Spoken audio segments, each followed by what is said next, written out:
Bismillahirrahmanirrahim. Assalamualaikum warahmatullahi wabarakatuh. Innal hamdalillah nahmaduhu wa nasta'inuhu wa nastaghfiruh wa na'udzu billahi min shururi anfusina wa sayyiati a'malina. Man yahdihillahu fala mudilla lahu wa man yudlil fala hadiya lahu. Asyhadu an la ilaha illallah wahdahu la syarika lahu wa asyhadu anna Muhammadan 'abduhu wa rasuluh. Ya ayyuhalladzina amanu taqullaha haqqa tuqatih wa la tamutunna illa wa antum muslimun. Allahumma shalli wa sallim wa barik ala nabiyyina Muhammadin wa ala alihi wa ashabihi ajma'in. Ma'asyiral muslimin, azanallahu wa yakum. Melanjutkan pembahasan tentang karakteristik penamaan Ahlus Sunnah pada poin yang ketiga, halaman 33. Beberapa penamaan tersebut bersumber dari hadis sahih dan lainnya lahir pada saat menghadapi manhaj-manhaj ahlul hawa, pengikut hawa nafsu serta firqah-firqah sesat. Dalam konteks ini, penamaan demikian ditujukan untuk membantah bid'ah-bid'ah dari mereka, menentang penyimpangan mereka dan membedakan diri dari kelompok mereka. Kalau kita memahami secara kontekstual daripada hadis, ya, hadis tentang perpecahan itu, maka jikalau dikatakan mazhab salaf itu kelompok, ya memang kelompok, ya.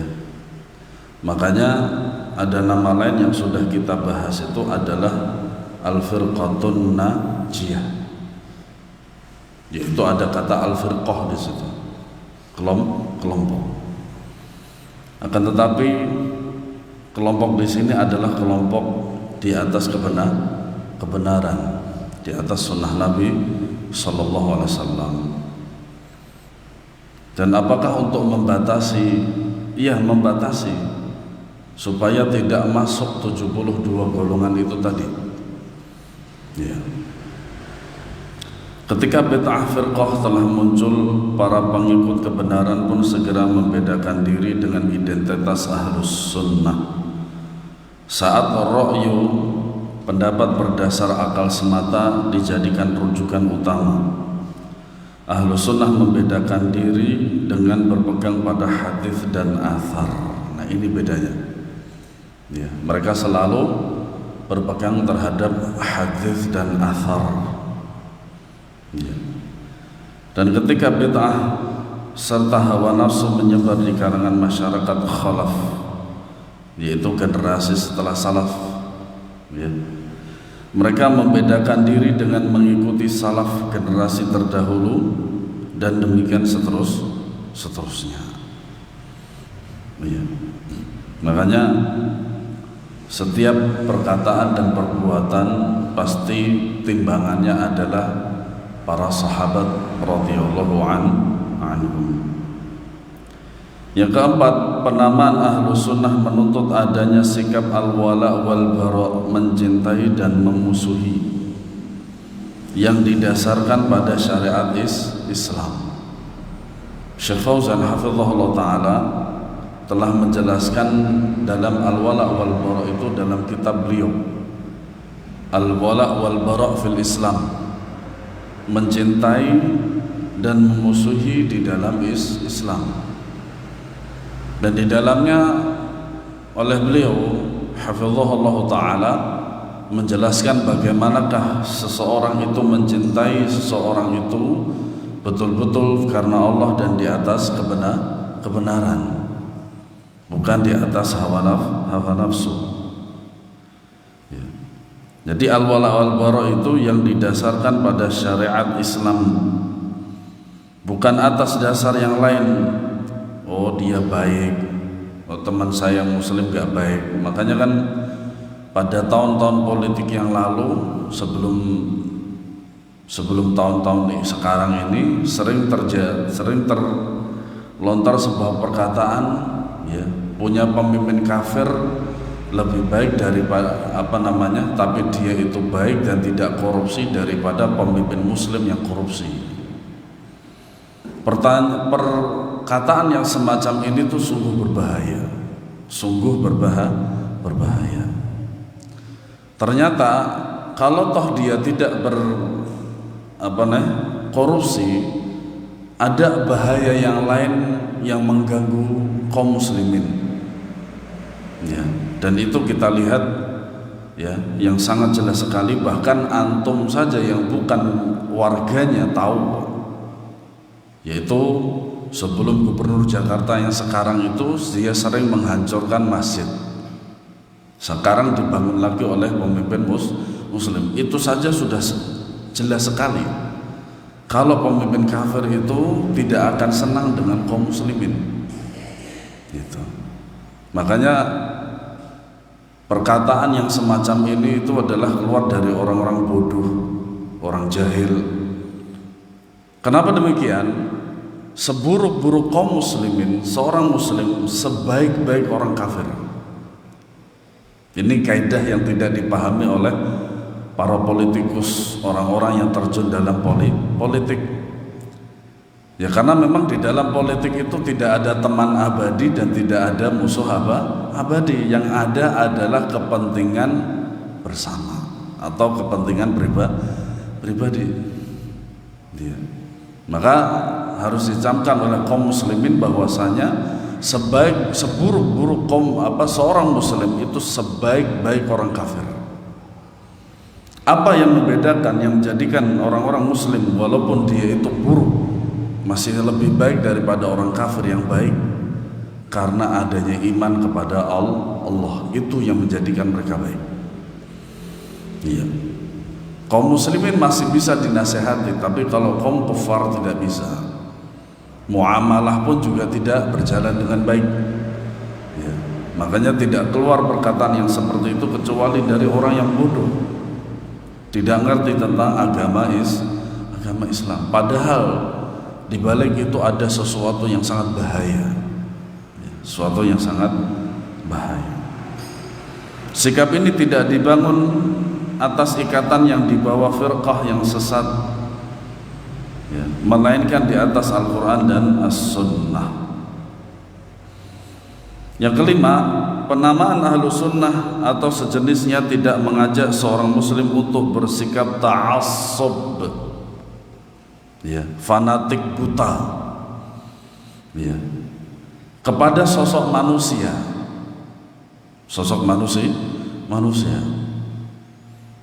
Perihal tentang memuja atau memuji itu boleh-boleh saja jikalau dilakukan tanpa adanya berlebih-lebihan, tanpa adanya pengagungan selain kepada Rasulullah SAW dan kepada Allah Subhanahu Wa Taala.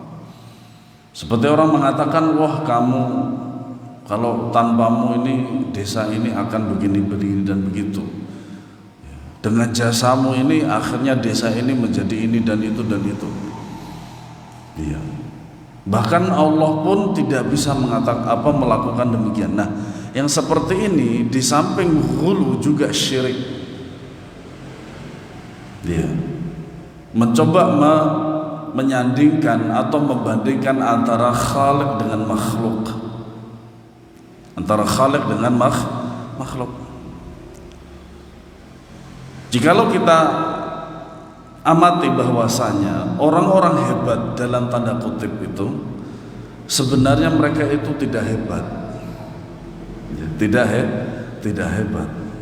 Hebatnya mereka apa? Apakah mereka bisa melakukan dengan sendirinya tanpa bantuan orang lain atau makhluk lain? Tentu saja tidak. Berjalan di atas air, misal, bantuan siapa itu? Jin atau bahkan syaitan, waliyadzubillah, ya. Atau makan beling, nggak sampai dioperasi juga, alhamdulillah. Seakan-akan dia itu makan kerupuk gitu.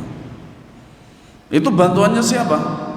Bantuan jin. Nah, tenaga dia asli itu mana gitu loh. Ternyata dia itu lemah sebenarnya. Ternyata dia lemah, dan Allah Subhanahu wa Ta'ala lebih dari itu untuk menjadikan makhluk yang luar biasa. Contohnya apa? Dajjal. Dajjal itu makhluk Allah Subhanahu wa taala, tetapi fitnahnya lebih besar. Apa itu? Melihat sumur sama dia nanti jadi penuh. Pohon mati jadi hidup. Bahkan orang mati jadi hidup. Tapi apa yang dia lakukan itu apakah atas kekuasaan dia sendiri? Dari lahir dia bisa begitu? Enggak. Allah kasih dia. Gitu loh. Nah, kalau demikian, siapakah yang lebih berhak untuk diagungkan? Allah Subhanahu wa taala. Makhluk Allah tidak ada yang bisa menandingi Allah Subhanahu wa taala. Makanya kepada sosok manusia atau kelompok tertentu, suatu saat saya pernah ditanya ketika saya menjelaskan tentang Arba'in Nawawi, Ustadz, sebenarnya yang antum bawa ini pemahamannya siapa supaya kami bisa mengikuti? Pertama Pak, saya dakwah ini tidak untuk mengajak kepada saya siapa? Saya ini makhluk yang dhaif, yang lemah dan sangat lemah sekali di hadapan Allah Subhanahu wa taala. Saya tidak punya kelompok apapun saya tidak punya. Seperti yang antum lihat di Jakarta ini kan sangat menjamur dengan selalu berdasarkan atas Bhinneka Tunggal Ika. Ya, nyatanya justru kadang antara ormas dengan ormas yang lain saling berantem. Ya itu karena mereka berlandaskan ini ya. Memang sahih, para pendiri negeri kita ini memang menjadikan landasan ini sangat bagus sekali gitu. Tapi ternyata Bhinneka Tunggal Ika ini disalah fahami oleh sebagian mereka, sehingga apalah yang difirmankan oleh Allah Subhanahu wa taala, kullu hizbin bima ladaihim farihun, itu lebih menonjol daripada Bhinneka Tunggal Ika. Saya tidak punya yayasan, saya tidak punya pengikut, saya tidak punya apa-apa. Saya hanya ingin menjelaskan kalau Allah kalau Rasul dengan pemahaman para sahabat. Nah, adapun pembuktian dari perkataan saya, silahkan antum ikut kajian saya. Ini kitabnya sudah tersedia. Apa-apa yang tidak antum paham silahkan tanyakan. Kita berdebat juga nggak apa-apa. Tapi di majelis itu, kalau sudah di majelis itu jangan ada permusuhan lagi. Karena saya tipenya begitu. Ya, saya tipenya begitu. Antum mau rapat sama saya, musyawarah dengan saya suara kotor, keras dan lain sebagainya, kalau sudah selesai ya sudah. Akhirnya beliau menerima. Alhamdulillah. Makanya tidak ada ta'assub kepada manusia atau kelompok tertentu selain kepada Rasulullah Shallallahu Alaihi Wasallam, dan ini yang sahih. Ya, makanya kita tidak berkelompok, dan kita tidak punya kelompok dan tidak akan pernah membuat kelompok, karena itu larangan. Ya. Juga tidak mengajak mereka untuk melakukan bid'ah dan maksiat. Makanya kita selalu mengajak manusia itu untuk taat kepada Allah dan Rasulnya Sallallahu Alaihi Wasallam. Dari uraian di atas, jelaslah bahwa yang berhak disebut sebagai firqah najiyah, golongan yang selamat, adalah ahlul hadith was sunnah. Mereka adalah suatu kelompok muslimin yang hanya fanatik dan mengikuti Rasulullah, bukan selain beliau. Ya. Mereka lah orang-orang yang paling mengetahui sabda dan keadaan beliau, juga mana yang sahih dan mana yang dhaif dari keduanya. Imam panutan mereka adalah orang-orang yang memahami sabda Nabi SAW, membenarkannya, mengamalkannya, mencintainya, serta mencintai apa saja yang mencintai beliau dan memusuhi siapa saja yang memusuhinya. Nah, ini kaidah besar dalam al-wala wal bara. Ya. Maka sekiranya berteman dengan orang-orang kafir itu tidak menjadikan mereka sebagai pemimpin. Mereka tidak berhak dan tidak layak untuk menjadi pemimpin kaum muslimin, tidak layak sama sekali. Pernah salah seorang politikus mengatakan bahwasanya ada seorang dari non muslim, ya, dia menjadi seorang pemimpin, ya. Ternyata setelah dicek riwayatnya ternyata dia itu menjadi pemimpin bagi kaumnya sendiri yang seagama dengan dia, walaupun ada sedikit kaum muslimin itu. Makanya kalau informasi disampaikan secara setengah-setengah ya seperti ini, seperti politikus ini. Iya. Firqatun Najiyah adalah orang-orang yang membangun pemahaman dalam hidup dan beragama berdasarkan petunjuk Al-Quran dan hikmah, yaitu As-Sunnah yang dibawa oleh Nabi. Apabila terdapat hal-hal yang masih mujmal atau global, maka mereka mencari penjelasan detailnya dalam Al-Quran dan Sunnah yang sahih. Kedua sumber inilah yang menjadi rujukan utama mereka dalam menetapkan prinsip-prinsip agama. Kemudian bab yang kedua, mengenal bid'ah dan ahli bid'ah. Yang pertama, tentang kesempurnaan Islam. Seharusnya apa? Yang disebutkan pertama kali adalah tentang definisi bid'ah. Tetapi Al-Ustadz Hafizahullah Ta'ala menyebutkan tentang kesempurnaan Islam. Maknanya apa? Islam yang sudah sempurna ini apabila terjadi bid'ah maka akan mengurangi kesempurnaan Islam. Iya. Di antara nikmat terbesar yang dikaruniakan kepada umat ini adalah kesempurnaan ajaran Islam, sudah sempurna. Iya. Ada seorang muslim katanya intelektual dia saya lupa dia apakah dia itu tinggal di London atau di Australia atau mana, saya lupa. Ya. Dan dia termasuk anaknya kiai juga. Ya, termasuk anaknya kiai. Dan dia membantah bahwasanya agama Islam ini sudah sempurna. Dia mengatakan bahwasanya klaim kesempurnaan Islam itu hanya didengungkan oleh sebagian kaum muslimin, yang dimaksud adalah kita, yaitu salafi. Karena memang ahlu sunnah wal jamaah manhaj salaf itu sudah menetapkan apa-apa yang ditetapkan oleh Allah dan Rasulnya SAW. Allah menyatakan bahwasanya al-Islam itu sudah sempurna, tapi dia mengatakan belum. Subhanallah. Padahal dia seorang muslim. Ya. Ya kayak gini diragukan keislamannya sebenarnya. Diragukan keislaman. Kenapa demikian? Karena dia tidak percaya firman Allah. Ya. Sebelum Allah mewafatkan Rasulnya Muhammad SAW, dia telah menyempurnakan agama ini bagi beliau dan meridhoinya bagi umat beliau. Ya. Pada waktu Rasulullah SAW menunaikan haji wada', semoga Allah Subhanahu Wa Taala mengundang kita ke Baitullahil Haram dalam pelaksanaan haji. Amin ya rabbal alamin. Yaitu haji perpisahan. Makanya tawaf itu kalau antum hajian itu ada 3 tawaf. Pertama tawaf qudum, yaitu antum datang ke Mekah. Kemudian tawaf ifadah dan kemudian tawaf wada'. Tawaf wada' itu adalah ketika antum akan meninggalkan Mekah. Ya, antum akan meninggalkan Mekah itu tawaf wada'. Entah itu antum menuju ke Indonesia atau ke Madinah dulu. Intinya kalau antum meninggalkan Mekah itu disyariatkan apa? Tawaf wada'. Ya. Beberapa bulan sebelum beliau wafat, Allah menurunkan satu ayat yang menegaskan perihal telah sempurnanya agama ini.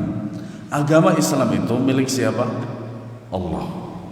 Yang menjelaskan dan menerangkan dan menetapkan bahwasanya agama Islam itu sudah sempurna siapa? Allah Subhanahu Wa Taala. Makanya orang ini yang saya jelaskan tadi itu membantah ayat ini. Diragukan sekali keislamannya, itu diragukan sekali. Apa iya dia seorang muslim? Makanya disinilah pemikiran liberal itu sangat berbahaya. Ya, pemikiran liberal itu sangat berbahaya.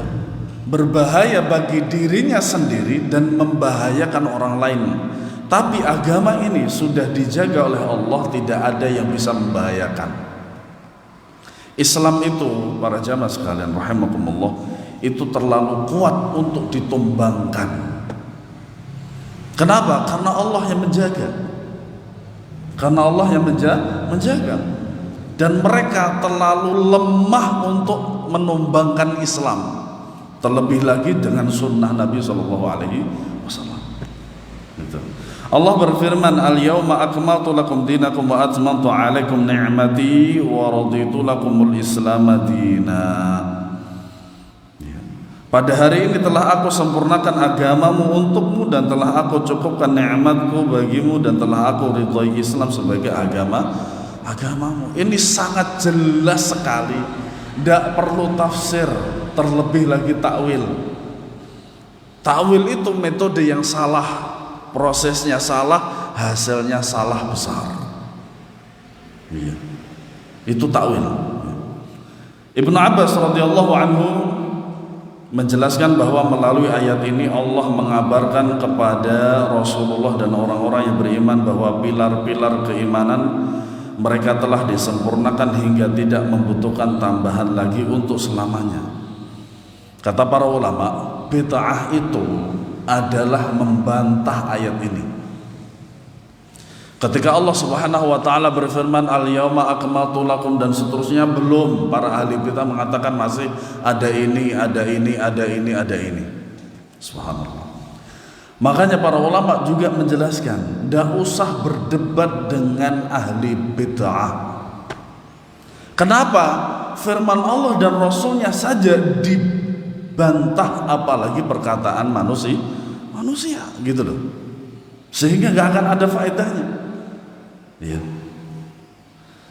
Dengan kata lain, Allah telah menurunkan syariat Islam secara lengkap dan utuh sehingga tidak akan dikurangi sama sekali selamanya.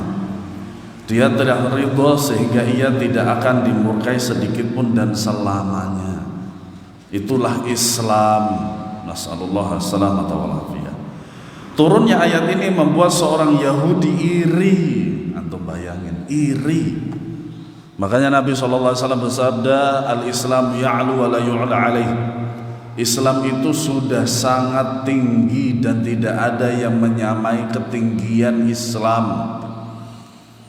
Ya. Kayak gitu masih ada yang tidak bangga dengan keislamannya, Masya Allah. Ya. Tidak heran apabila kemudian muncul kedengkian yang sangat besar dalam hati mereka. Al-Bukhari dan Muslim meriwayatkan bahwa seorang Yahudi menemui Umar ibn Khattab seraya berkata, ada satu ayat di kitab kalian yang senantiasa kalian baca, yang seandainya ayat tersebut diturunkan kepada kami bangsa Yahudi, niscaya kami menjadikan hari turunnya sebagai hari raya. Berarti yang selalu menggunakan hari raya itu siapa? Yahudi. Hari raya kita itu sudah sangat banyak sebenarnya, yaitu Idul Fitri dan insya Allah nanti Idul Adha. Kemudian harian mingguan juga, yaitu hari Jumat. Gitu. Nah, lebih dari cukup, dan hari rayanya bagi umat Islam itu sudah sangat banyak, itu sudah mencukupi. Makanya ketika Rasulullah SAW ya menuju Madinah dan melihat orang-orang sedang bergembira dan seterusnya, kemudian Rasulullah SAW mengatakan bahwasanya Allah telah menggantikan hari raya mereka dengan hari raya lebih dari itu, lebih baik dari hari raya mereka, yaitu Idul Fitri dan Idul Adha. Ya.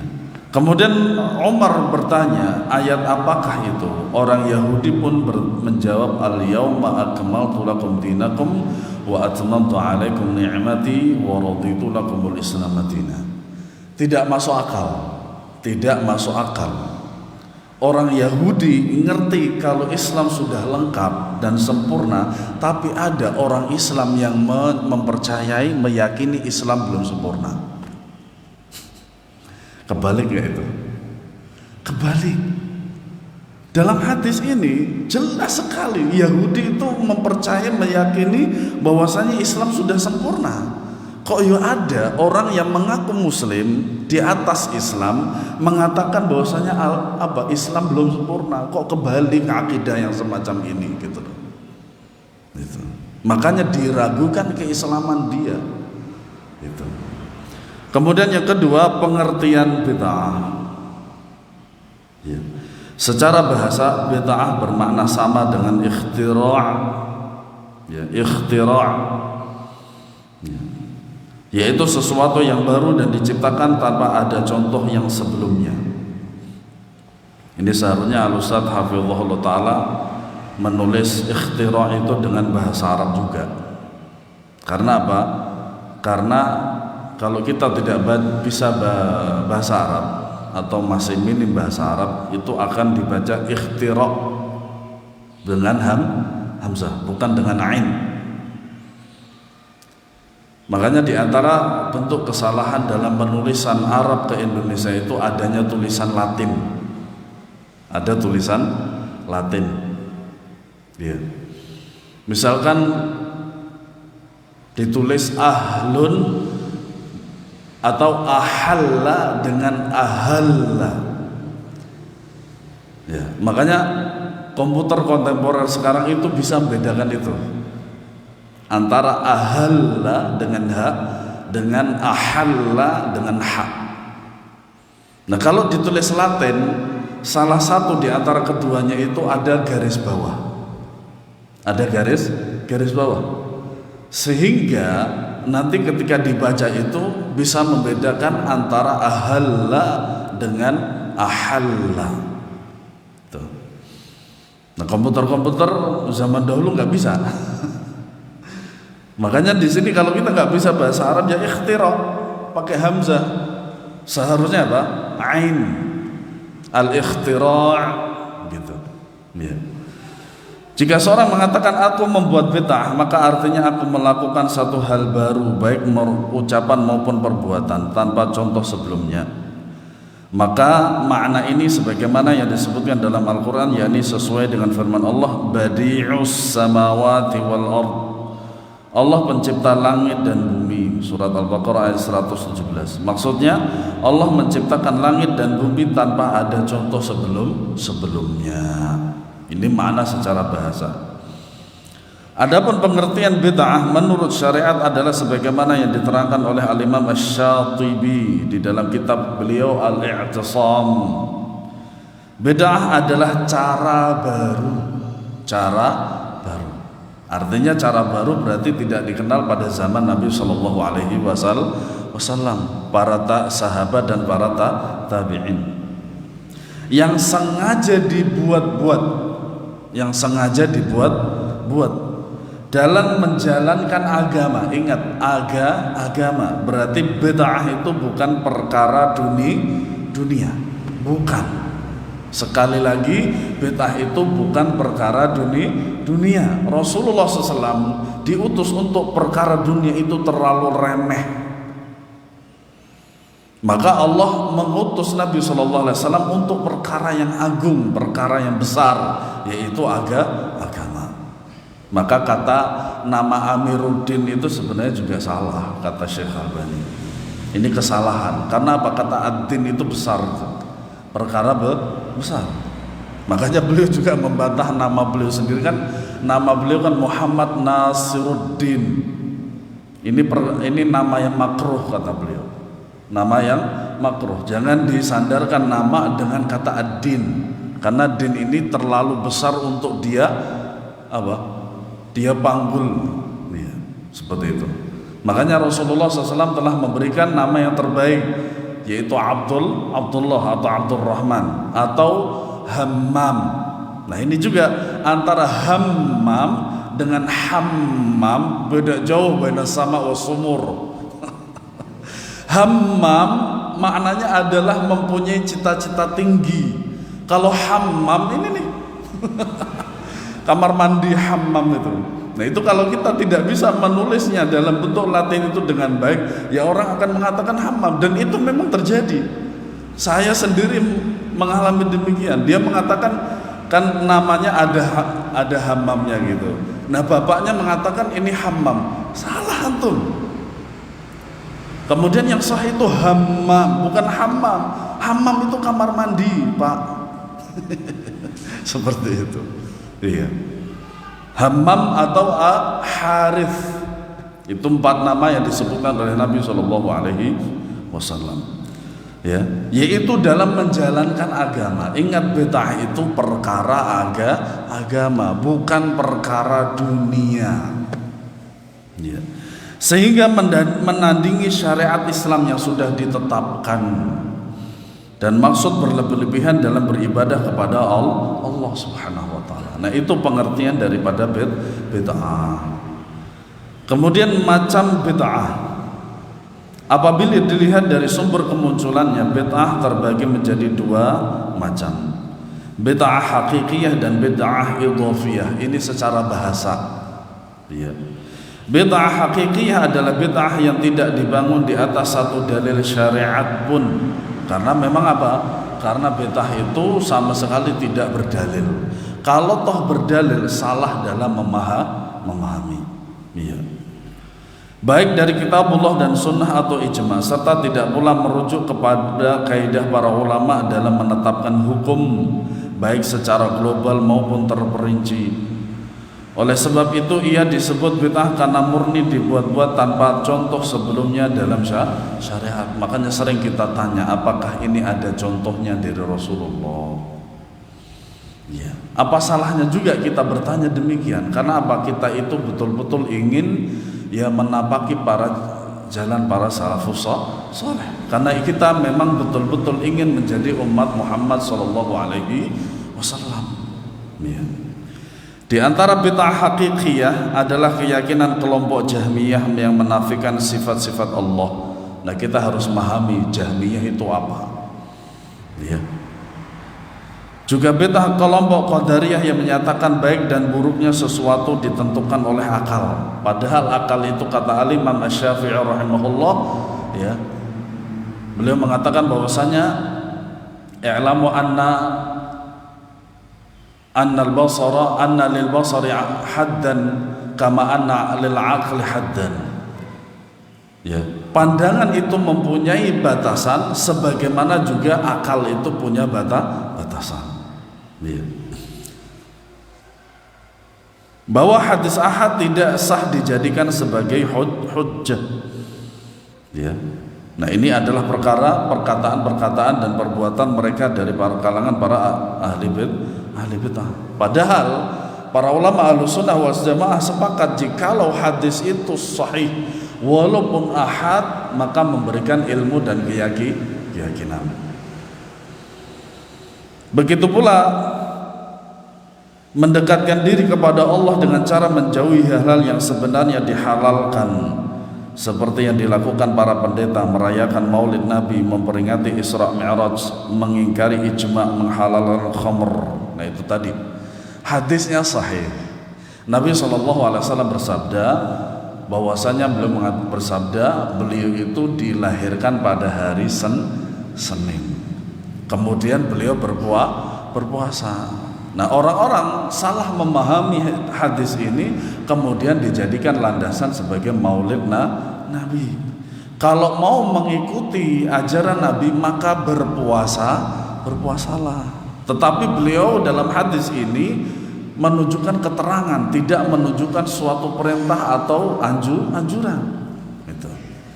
Makanya, ya, secara sejarah Maulid Nabi SAW itu pertama kali itu di Mesir,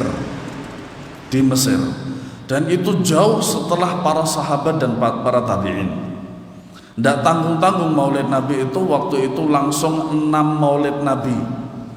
Maulid Nabi SAW, Maulid Fatimah radhiyallahu anha, Ali bin Abi Thalib, kemudian raja waktu itu, dan seterusnya. Dan ternyata yang pertama kali mengadakan Maulid Nabi itu adalah orang-orang Syiah Qaramitah kebatinan.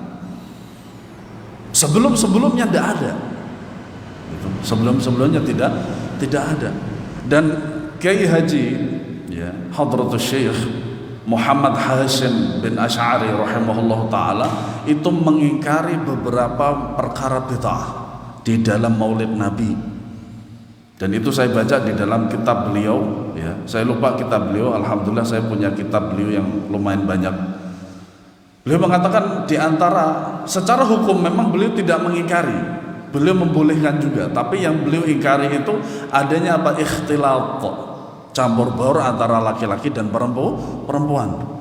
Kemudian israf, yaitu berlebihan dalam harta, yaitu makanan, minuman dan seterusnya, itu yang beliau ingkari di dalam apa? Di dalam maulid.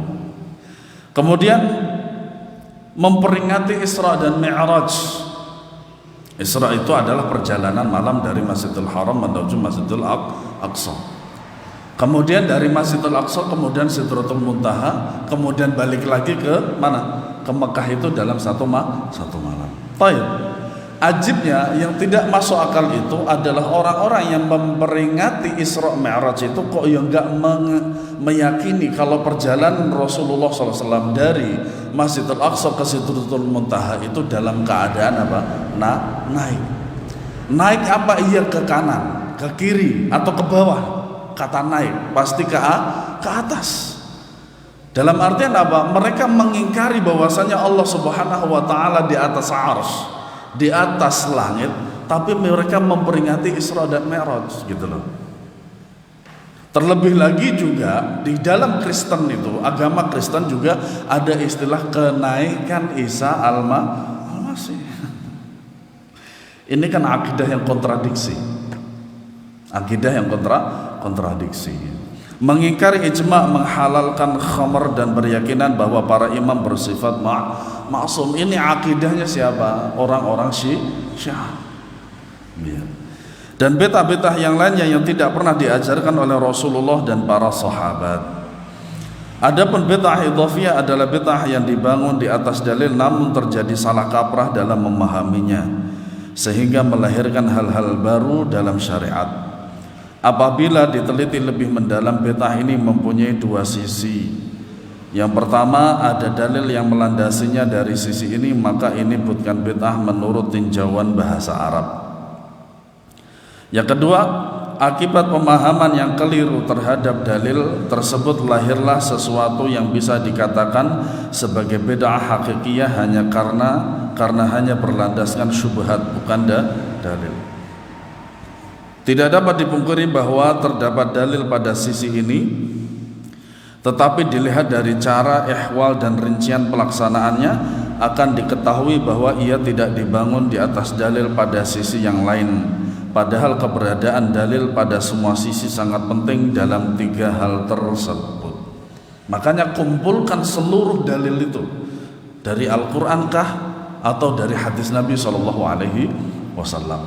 Dan Al-Ustadz Hafizahullah Ta'ala telah menulis buku yang bagus sekali, yaitu namanya kalau tidak salah itu Variasi dalam Sunnah, ya, Variasi dalam Sunnah, terbitan Pustaka Imam Syafi'i rahimahullah, ya, Pustaka Imam Syafi'i, ya, itu judulnya adalah Variasi dalam Melakukan Sunnah, gitu. Lumayan tebal.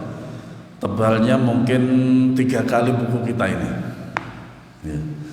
Istilah kata beliau dalam buku ini menjelaskan secara global, kemudian menjelaskan secara detailnya pada buku tersebut. Masya Allah, ya. Bid'ah semacam ini umumnya terjadi dalam hal ibadah. Ingat, dalam ibadah. Makanya tadi Al-Imam Asy-Syatibi rahimahullah mengatakan agama, bukan dunia,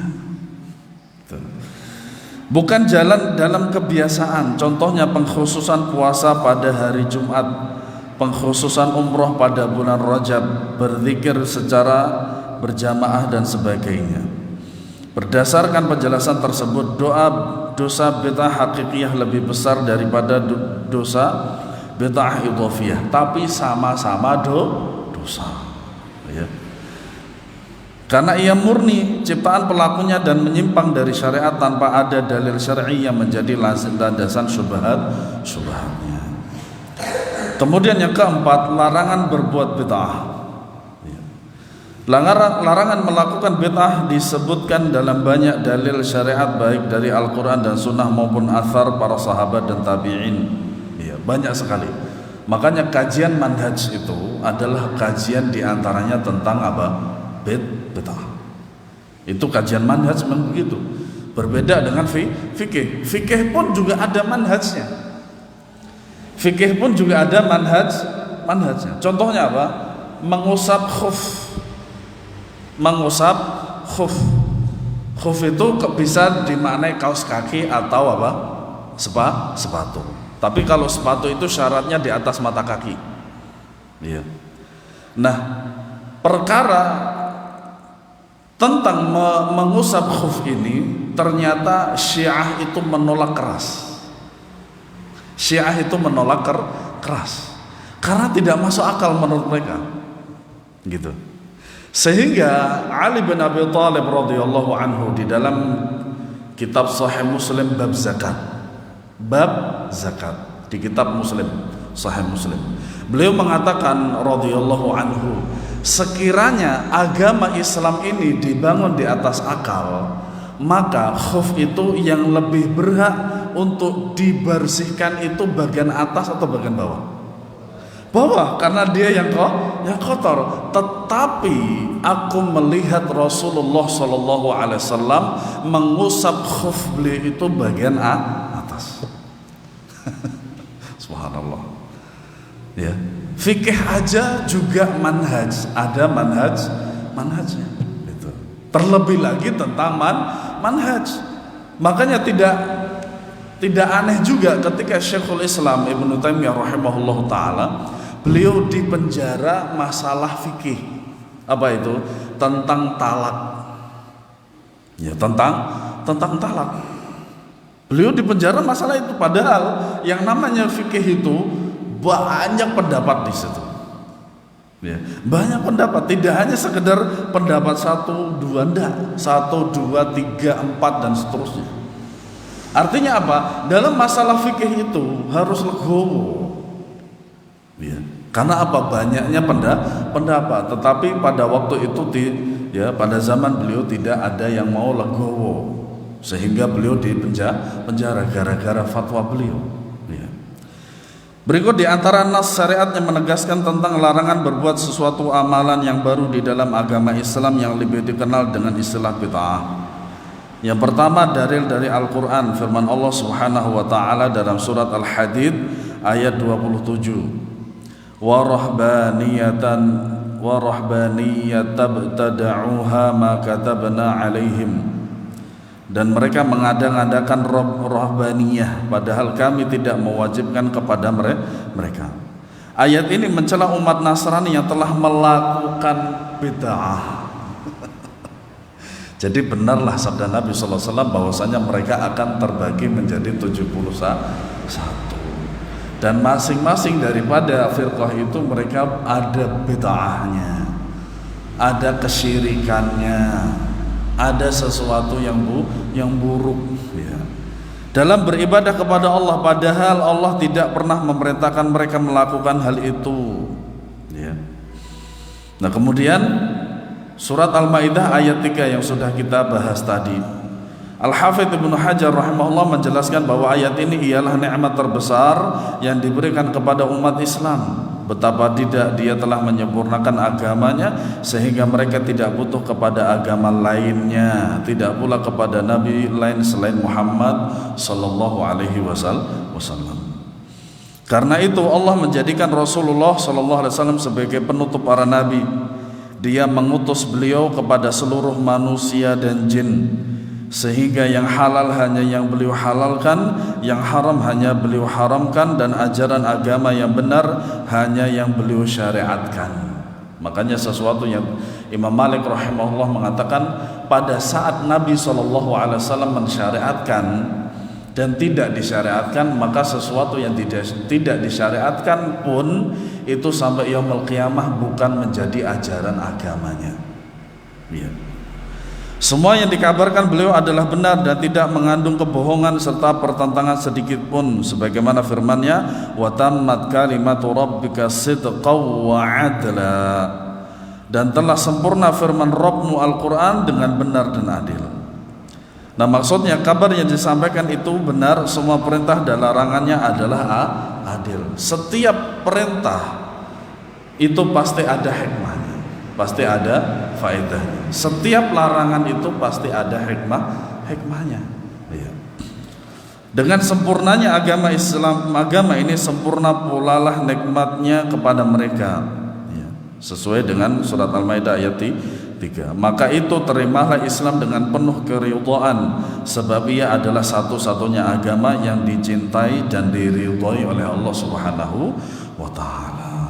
Maka kita harus menjaga keislaman ini, harus merawat keislaman ini, merawat manhaj salaf ini yang ada pada kita sehingga kita kokoh ya. Dan kita tidak akan diterpa dengan fitnah di akhir zaman. Kemudian yang B, dalil dari as-sunnah. Yang pertama, ahli bid'ah berhak mendapat laknat Nabi sallallahu alaihi wasallam. Subhanallah. Seharusnya kita mereka mendapatkan nikmat berupa syafaat Nabi, bahkan mereka malah mendapatkan laknat. Waliyadzubillah. Al-Madinatu haramun min baini 'airin ila kadza min man ahdatha fiha hadathan aw awa muhdithan fa alaihi la'natullahi wal malaikati wan nasi ajma'in. Madinah adalah wilayah haram, suci dari gunung Air sampai batas ini. Makanya ada hududnya. Batas haram di Madinah dan di Mekah itu ada tandanya, yaitu berupa semacam kayak gapura kecil gitu. Barang siapa mengadakan bid'ah di dalamnya atau melindungi orang yang melakukan bid'ah, maka ia mendapat laknat Allah, para malaikat dan seluruh manusia. Dan ini biasanya kerjaannya orang-orang sufi. Ya. Ada maulid Nabi yang diadakan oleh mereka, kemudian divideoin, kemudian diupload di YouTube, kemudian disebutkan bahwasanya Madinah Al-Munawwarah Saudi Arabia melakukan maulid Nabi. Ajib. Sudah membuat bid'ah malah membuat fitnah lagi seperti itu. Iya. Yang kedua, amalan ahli bid'ah tidak diterima oleh Allah Subhanahu wa taala. Nabi SAW bersabda, "Man ahdatha fi amrina hadza ma laysa minhu fa huwa raddun." Barang siapa mengada-ngadakan sesuatu yang baru dalam agama kami ini, ingat agama. Bid'ah itu perkara agama, bukan perkara dunia ya. Yang bukan bagian darinya maka ia tertolak. Walaupun ujung-ujungnya semua bid'ah itu ujung-ujungnya duit kok. Ujung-ujungnya duit. Antum buktikan aja itu. Ya. Yang ketiga, ahli bid'ah diancam masuk neraka. Diancam masuk neraka, bukan dipastikan loh ya, bukan dipastikan, tapi diancam. Dia diancam. Kullu bid'atin dhalalatun wa kullu dhalalatin finnar. Setiap bid'ah adalah kesesatan dan setiap kesesatan tempatnya di neraka. Waliyadzubillah. Yang keempat, ahli bid'ah turut mendapat dosa orang yang mengikuti bid'ahnya.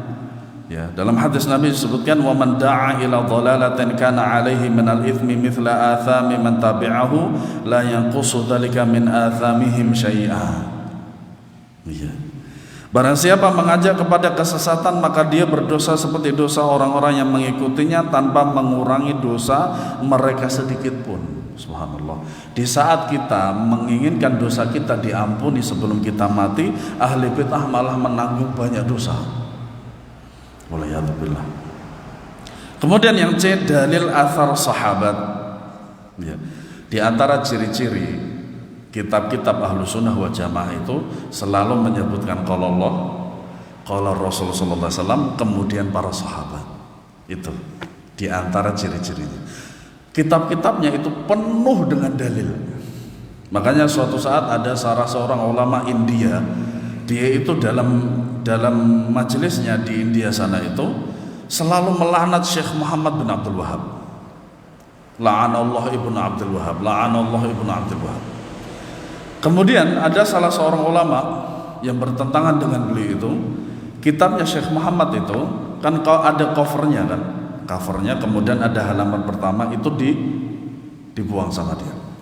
Kemudian dia mendatangi Syekh yang selalu melaknat Syekh Muhammad itu, kemudian disodorkan pada beliau, ya Syekh iqra, ya Syekh iqra gitu.